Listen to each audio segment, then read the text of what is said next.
দেউতা কেলৈ দিব ললি দূৰণি গাঁৱলৈ মা কেলৈ তুলিছিলি পথালি কোলাত লৈ কেলৈ তুলিছিলি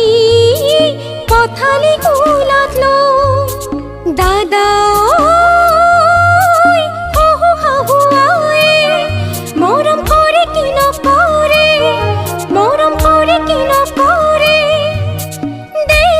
আশীর্বাদ হিরত থাকো যেন কুখনে দেশোন আশীর্বাদ হিরত থাকো যেন কুখনে দেশোন আশীর্বাদ হিরত থাকো যেন কুখনে।